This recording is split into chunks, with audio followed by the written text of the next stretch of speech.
No, read the paper. No, the boss is not here. Wait. You're the boss today. But we heard that you've been selling Jamaican Mafia. Yeah, we have from good source. And we're gonna take you guys to court. It's a cease and desist. Okay? These are my movies, and you see how much of them you have right here? Alright, yeah. Make sure you get that one. See this? I'm Michael Fax. I'm gonna make an example out of you because you're selling my movie that is copywritten in Washington. Yeah, you really have nothing to do with it. Explain to him what's going on. Look, see that, look. She foreign there. Oh, Scott, my bashment. Oh, shit. Yeah, man, see, yeah, take up them. Take up them doors off.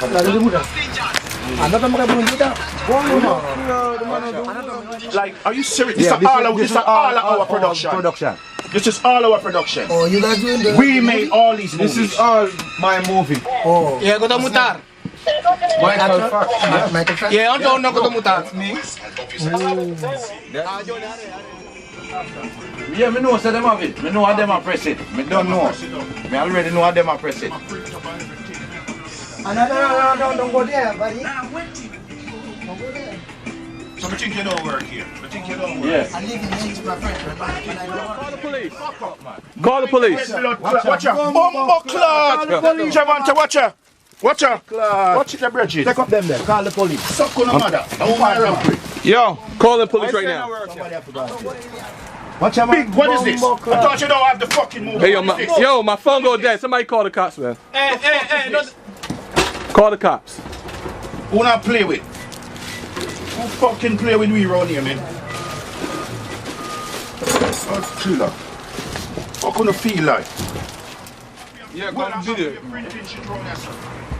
Around us all of the bootlegging go on, you know. Around us all like go on, you know. I in us all like go on, you know. But them print the label them and every fucking thing, you know. Like them take man for pussy boy, yeah, you know.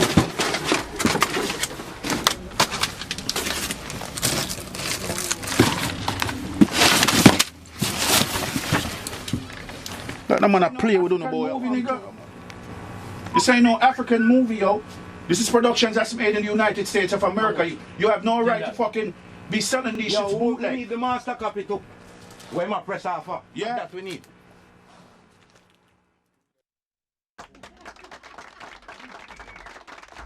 My name is Kevin KP Pryor, and I'm joined by a gentleman that's looking to start a movement, not just really for his own personal use. It might have started as such, but really to start a movement for his own brands and people in general. Ladies and gentlemen, welcome from Falu Enterprise and FAME.WATCH, Mr.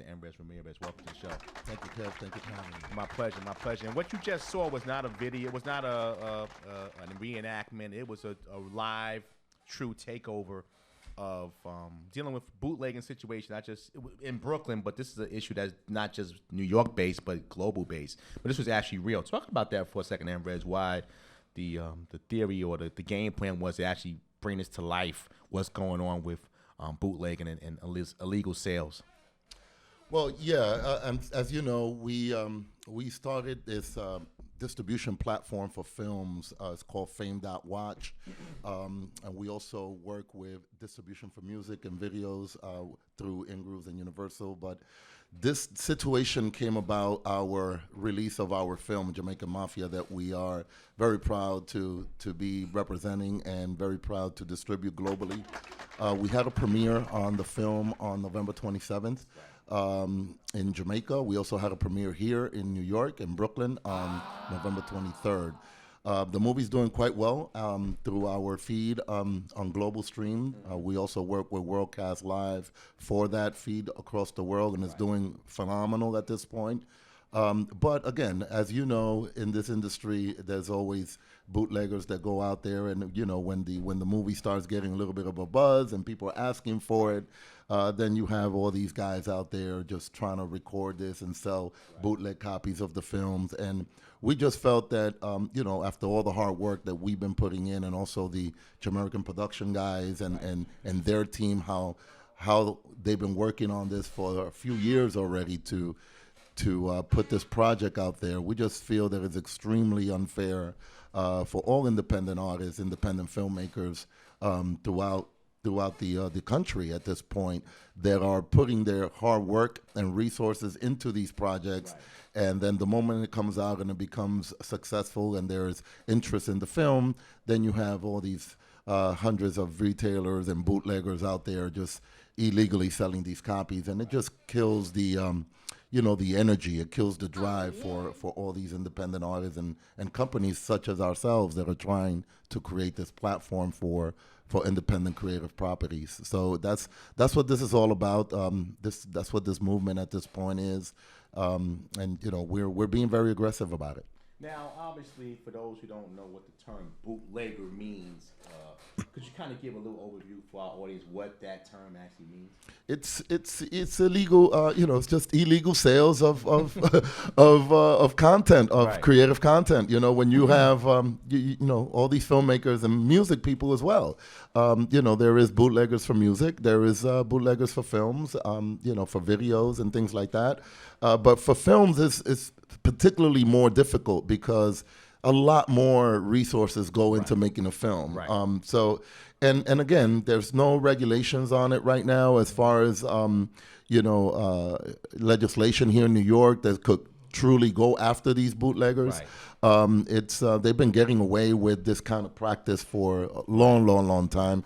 It's $1 billion industry in the black market.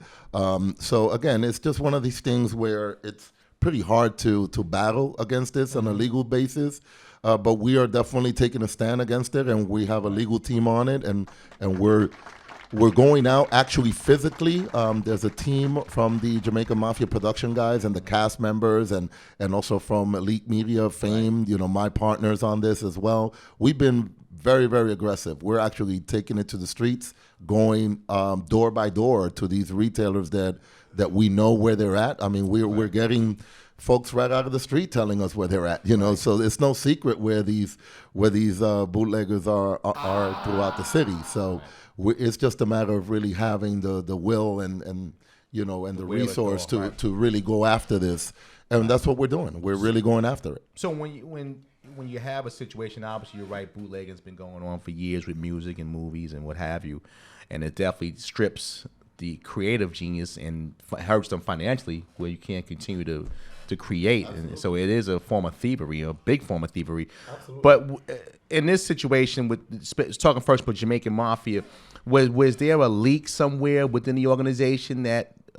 had the bootlegging kind of come in, the infestation of bootlegging, or was it just something through the portal? I mean, have you guys able to find the leak, or where the kind of like the thread led to getting the copies illegally put on the street? Well, not really. We have, we've done our search online, and we're happy to report that there is no bootlegging streams online right now that we've been able to catch. Right. Our system with FAME.WATCH, along with Worldcast Live, who's our global distribution partner, we tested and retested this platform prior to launching the film, and by the way, Jamaica Mafia is our very first feature film on this platform. So we did a lot of testing on it. There's a lot of security measures that are in place there.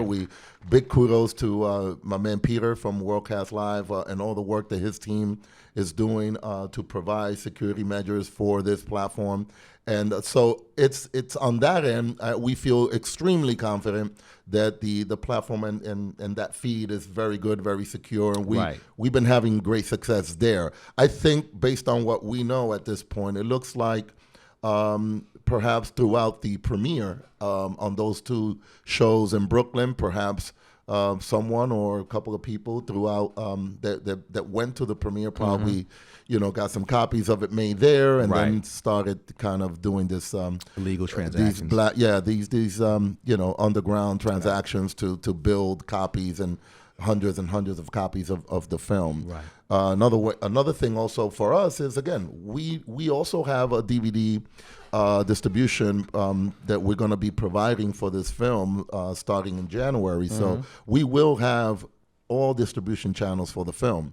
We just decided at this time to use FAME.WATCH as the global release of it. Right. And then we have an exclusivity factor on that, which the movie is through our line for the next for the first 5 months of the release. And then after that, we could exercise other options, DVD releases and things of that nature. So that, from a distribution standpoint, that was the game plan. Right. Then again, we knew there was going to be some bootlegging activity because of all the buzz we've been getting. Of course. All the marketing that's been going on for the film. We've been getting hits from everywhere in the world, comments coming from all over the place on it. So we knew that we had to deal with this situation. So, and then we just decided to kind of get, hands-on with it and tackle it in the way that we're going about now. Now, from a legal standpoint, from I guess a police standpoint, you guys are not vigilantes, but certainly you're protecting your own interest. How has that been received by the political community and the police? Whereas, you're putting these things online and even though this is, you're passionate about it because you have a right to be, but how have they perceived it from you from a security standpoint? Well, so far there's been some discussions with that. We have, as a matter of fact, I have a meeting with a personal friend of mine who's also a political figure here as well, a district leader in Manhattan. So I'm going to definitely meet with their office soon. We have some community activists that are involved in helping our cause as well. You know Tony, yes, and Mr. Tony Herbert. Big shout out to him as well. He's also in the front lines with all these community activities that go on, and he's a very positive voice, particularly in our Brooklyn sectors. So he's also on board with our team and taking an interest in helping us push this story a little bit and getting some police escorts and things of that nature for our next round of I guess take action next round to go back out there, part 2, and hitting some other outlets.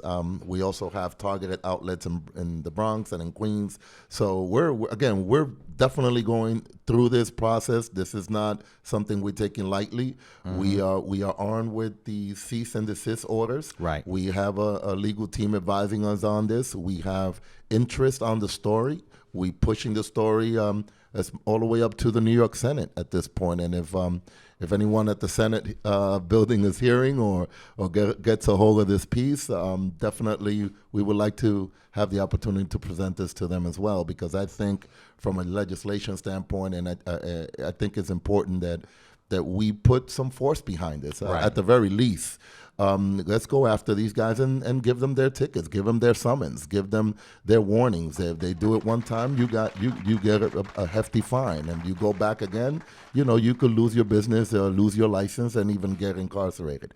So we're really serious about pushing this, and that's in the direction we're going with it. Now, we're going to go to another clip. We have a few clips. We're going to go to one more clip of you guys out and about making these citizens arrests or doing what you do to protect your interests. But when we come back, I want to ask you a question. I want you to think about it, and then we'll come back and talk about it more. People are saying, I've heard through the internet channels from the video, people are saying you guys are using this as a publicity stunt. I don't want you to answer it now. I want you to take a deep breath and think about it. Let's go to a video, CJ, and we'll come back and we'll dive into why this is more than just, this is not the player show, but we'll dive into that question a little next. Sure. Let's go back.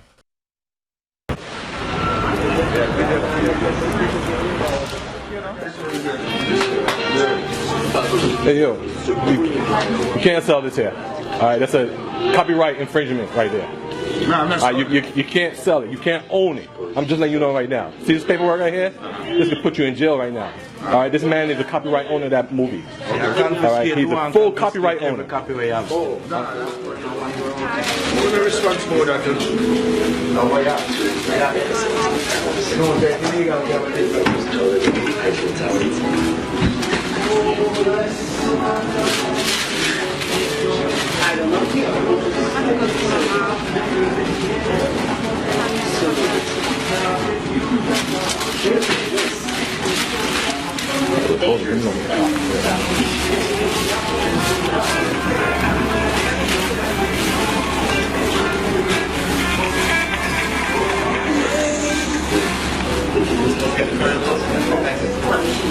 Hey, babe, what's up?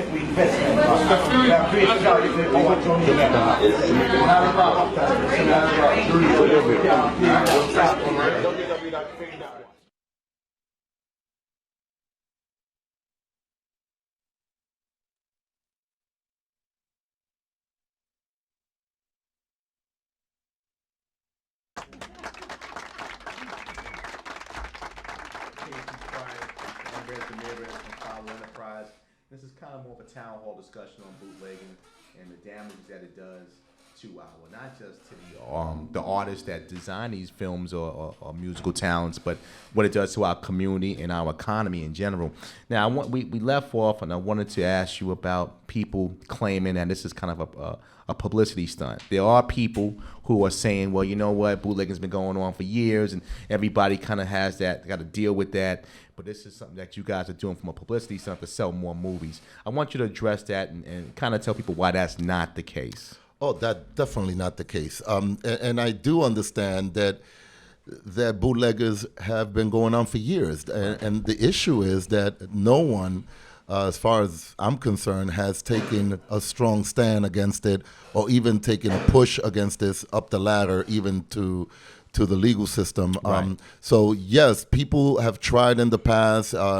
It's one of these situations where they get away with it. A lot of people don't feel of actually investing in the legal defense against this because sometimes it will cost more to go through a legal channel to battle these situations, and there's very little return on the back end. Maybe Right. you most likely will win a case, but very difficult to recover Right. any damages against these retailers.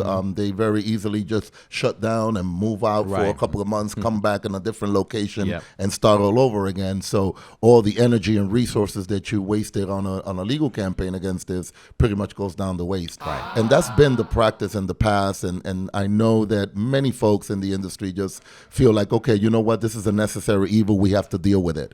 And we thought about that as well. But one thing about our team is that we don't believe in just sitting back and keeping our arms crossed. We're a very proactive team. We're not using this as any kind of publicity. These guys worked their tails off in creating this film. And we have worked our tails off in getting all the proper documentation, getting all the copyrights needed, getting everything that we need to do, investing tremendously into this global platform for independent artists and independent distribution. Right.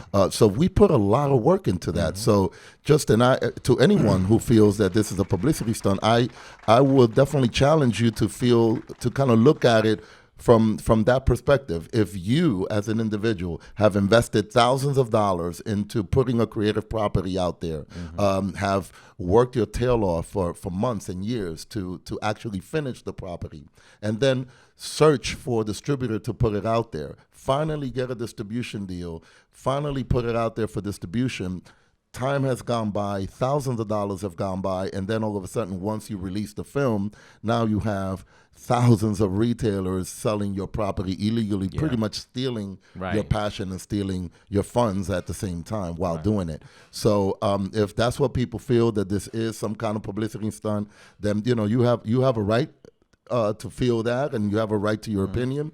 We feel very strongly about what we're doing. We want to protect our brand, number one. We want to definitely protect our clients and their creative property that they are entrusting in us for us to distribute. So the message for us is that I want people to know that yes, this is our platform, and yes, this is a film that we are distributing. Of course, we're going to fight for it. Right. But at the end of the day, we want folks to know that we care about the content that's coming through our line, and we're going to roll up our sleeves, and we're going to try everything that we can to protect that interest, the interest of the brand, and the interest of our partners. Let's talk about this situation on a broader scale. Obviously, you're going to protect your baby and what you invest in personally as a business and organization. But talk to the people why they should join your coalition. They should join this movement if you're an independent artist or producer or playwright or radio host. Talk about how people beyond the Falu and elite media groups should join in concert with you to help stop bootlegging.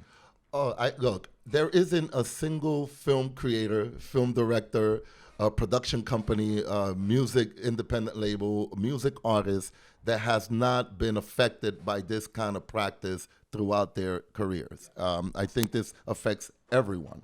So as an independent community, okay, I feel that we should stand up about these kind of things, okay? Copyrights do matter, and I know we also are pushing that tag out there pretty much, and pushing that entity, because to us it's something we also want to be very active on, because copyrights do matter. I mean, you work and you create a project and you do all your due diligence to get it registered, to get it to own it, right. Okay? And so obviously you want to protect it. Yeah. So every independent artist out there, everyone that's creating films, creating videos, creating music, creating businesses, you know, and we all should definitely stand up to this kind of practice, not necessarily on the bootlegger side, but there's a lot of other illegal practices that damage the work of independent artists. And again, we all struggle to put these projects out there. Again, the major labels, they have the funding, right? They have they have the capital to tackle this in many other ways, and they could also afford to just leave it alone and live with a certain percentage of loss from the bootleg community. They could live with that. Right. They have millions and millions of dollars, so they could live with that.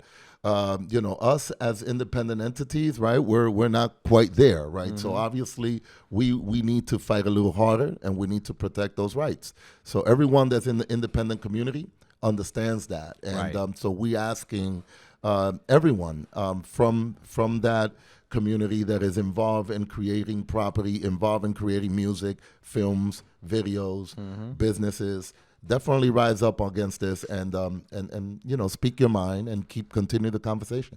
Now, I know obviously this is your first interview on this project, but I mean, you just put out a press release, and the video has gone completely viral online.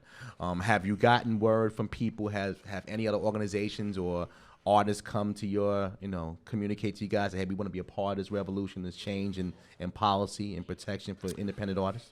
Yeah, we have.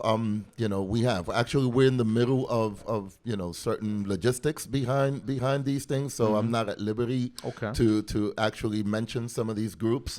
But because again, sometimes when you're dealing with some of these groups, particularly nonprofit organizations and any kind of you know, political groups, for example, so you have to be a little careful on what you do there. So so yes, but to answer your question, yes, there is a lot of interest on the story. There is a lot of interest in what we're doing.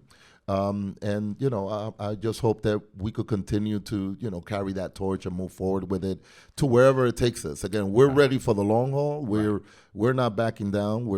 I think we have you know, we have the right on our side, right? And fighting the good fight. Yeah. So we you know, we're in the side of right on this one, and I believe that together, this independent artist community, I think that together we could really raise up and take this level all the way to the Senate, and hopefully there will be a Senate meeting on it, and maybe we could make it change. Okay.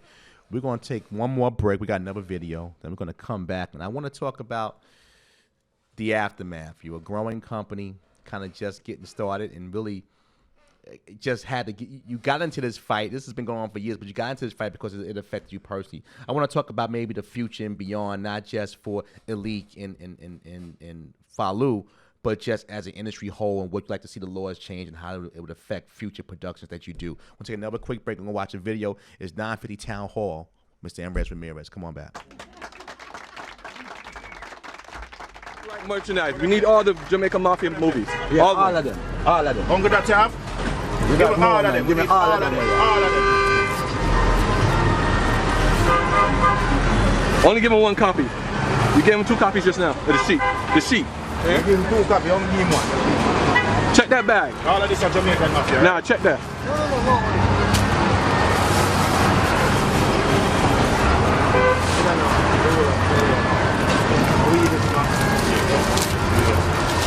Run through. Oh, this one now. If you get caught selling any more Jamaica Mafia, All right? Problem. There's going to be big problems. This is your notice. You have 10 days to respond to that.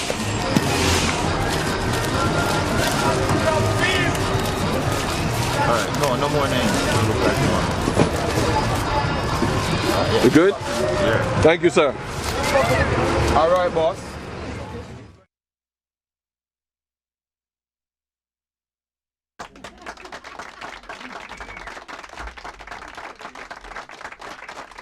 We're back 950 Town Hall, having this conversation, discussing bootlegging and the effects it has on not just the artists and the people who create these fine pieces of work, but on our community. I'm joined with Mr. Emrez Ramirez, president and operator of Falu Enterprises and FAME.WATCH, Elite Media Group. Before that last break, I want to talk about legislation. Obviously, now you're getting a lot of people involved, and you're shaking some trees, which is a good thing. And anytime you want change, you got to shake some trees. Talk about where you want to see the legislation go, where you hope that not just for the Jamaican Mafia project, but future projects that you guys do, and for future artists that may or may not even know what you're doing, but you're kind of fighting the fight for them. But talk about where you want to see legislation go when it comes to bootlegging.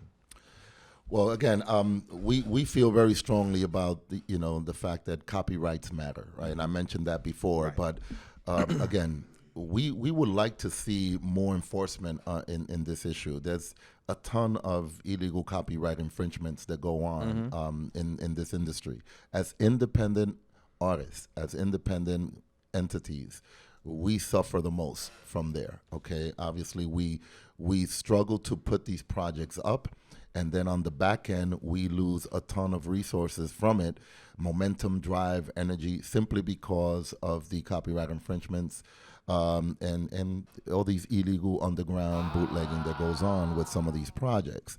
We would like to see more enforcement on that. We would like to see the Senate and the city step up on that and provide more enforcement in the lines of more fines, more prosecution behind it, put more pressure on these illegal entities to curtail this practice, and to the point where it will allow then more independent creation to flourish. It will allow more independent artists and music and films to flourish. It will give the independent industry at least a stronghold in their projects where at least the right people are looking at it. Right.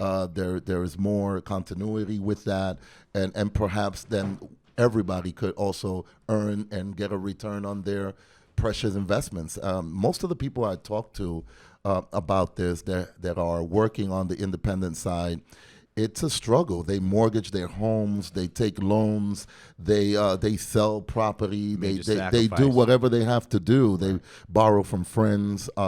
They just go on and on just to get funding to complete these projects, and it's a struggle. Getting funding for these kind of things is not an easy thing to do. Right. And a lot of these projects are great talent out there, but it kind of sits on a shelf because there's not enough funding to put them through. Right. We created this platform to help with that process, but at the same time, we want to make sure that it's viable and that people are understanding that there is enforcement against that practice. Right. And it will allow independent communities and independent projects to actually have a lifeline and to come out stronger through all these platforms. Right. So that's really what we're trying to accomplish. Now, growing up in the Bronx, obviously, I I know a few people who have taken on bootleggers or people who, were misdistributing their product or service. Now, this is kind of really the first time I've ever seen a movie actor and a successful movie actors and a successful movie actually go out and do the enforcing themselves. It's almost like art imitating life.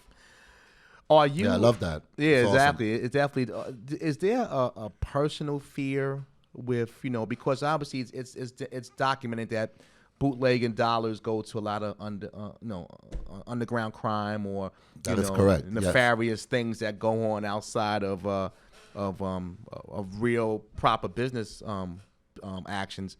Is there a fear with the actors, even yourself, where somebody can get hurt with going without security or police escort? You know what? And it's very interesting you mentioned that because, yes, obviously this is a very real situation. Right. This is not acting, right? This is these guys. And again, a big shout out to all the folks over at Jamaican Production, Michael Fox, Paul Campbell, Stokely Brown, the production team, Orville Madison, Daryl Fani, Elvis Griffin, all these folks that have really, really stepped up with this. And Michael, again, I have a great deal of respect for these guys because, again, they believe in the passion and the energy that they have put into this project. And again, it's their project, right? So they trying to protect it. And they came to us with this notion of let's unite and let's fight against this. So if the client, again, ourselves as a distribution company and marketing company, if the client comes to us and is asking for our support to join them in this particular fight, then that's exactly what we're going to do. Right, if we feel exactly, we're going to roll up our sleeves and we're going to help. We're going to help our clients in this kind of situation because, again, we believe in what they're doing. We applaud what they're doing. But at the same time, again, it is a real situation. Anything can happen out there at the streets. And, the fact that these guys are going about it in a very calm way, they're just coming in with a cease and desist order to serve these individuals. We could have taken the route of mailing everyone their cease and desist orders, right? But we felt that, if you mail a direct mailing piece to an entity, whether they receive it or not, whether they, stop the practice or not, that remains to be seen. Having it done more on a personal level and having these guys go to these locations and pretty much risk themselves in confrontations with that element at the street level, then you and I, we both know how real that is. Yeah, no so doubt. I do applaud that, but we are looking into moving forward with security escorts and police escorts moving forward to any other locations and any other seizures or any other locations where we are going to distribute this stop and desist order. So, without question. But yes, I do agree with you on that. No doubt. Now, obviously, we got a few minutes left, and I want to thank you for taking this time out today. I think, obviously, this is very important. It's healthy to have this type of conversation because a lot of people who feel they just don't have no way to turn on it. It is just something that you just deal with, but you don't have to deal with it. Now, being that you guys are an emerging giant in this game, music, movie, entertainment, tell any independent artists why they should come to Falu. Obviously, it's obvious if you're going to stand up for your artists and really put, things on the line, personal safety on the line. It says a lot about how you guys feel about your brands. But tell people why they should, if they're an up-and-coming music artist or up-and-coming film producer or what have you, comedian of sorts, why they should align with themselves with your organization. Well, first, I definitely need to mention, a couple of people that are extremely important. Our partner, Javante Korshan, CEO of Elite Media Group, and also the parent company of FAME.WATCH that I'm proud to represent as well as a principal partner. Again, Javante and his team are amazing. These guys are behind the scenes, constantly involved with their finger on the streets, constantly involved with that urban social market, creating that brand, pushing out there very, very hard. And again, without his initiative, his drive, none of this could be really taking place. So I definitely want to recognize that. And again, Luis Gonzalez, is my partner on Falu Enterprises, not here today. It's actually his birthday today. Oh, so, happy birthday, Louis. Happy birthday, Lou, wherever you at. We'll hang out a little later. Yeah, I'm sure. Again, our team, Hector Sanchez, who's here with us today, very influential in pushing this out there and continuing this social media campaign. So big ups to him. And most importantly, the entire Jamaican production team. Again, I mentioned all these guys before, but they are phenomenal people. They're excellent people, and they're very talented, and they're pushing hard on their projects. Now, what I would like folks to know is that we care about what we do. Right. Just like any other business, you have to roll up your sleeves and put it out there. You have to work hard, put in the hours, get the platforms up and running. That's what we've been working on throughout this year. Right. We're very proud of what we accomplished in 1 year in terms of the music distribution. We successfully uploaded globally 10 projects representing 14 independent labels, and we put up 10 of those projects already. On the film side, Jamaican Mafia is our first feature film distribution that we have up and running now is doing very, very well. Right. The numbers are increasing every single day. We're getting hits from Korea, Japan, UK, Canada, Belgium, everywhere. St. Lucia, Caribbean, South America. I mean, the list goes on and on. Right. So for us, it was extremely gratifying to see that this global platform is actually working, right? We worked very hard in definitely getting all of that together. So I just want folks to know that we have a dedicated team. We have a dedicated group of marketing professionals that have been doing this on the marketing side for a long time. Right. We got into the entertainment side of marketing about 3 years ago, but we've been doing marketing for a number of clients for over 20 years. So we do have the experience there. We have a great team of people. We care about your copyrights. We care about your projects. And when those projects come to our hands, we're going to treat it as ours, and we're going to definitely do our best for it. We're going to give it to it from the heart. You know, we're not going to play with it. We're not going to shelf anybody. We're going to work with each and the individual project. So by all means, music, films, videos, we have the platforms going, and we're very, very proud about what we're working on. Give the information where people can find it, contact you guys at, and learn more about you. Definitely contact for all our services, elitemedia.com. Check out FAME.WATCH in all social media, Falu Enterprises in all social medias. Javante Kurashan as well. You could look him up as well personally. Phenomenal brother. Again, definitely follow the movement. And again, we're here to support independent creative property, and we're here to represent independent creation. Well, I want to thank you for your time today. Obviously, it's a necessary evil. We wish we didn't have to have this type of conversation, but it's definitely needed and necessary.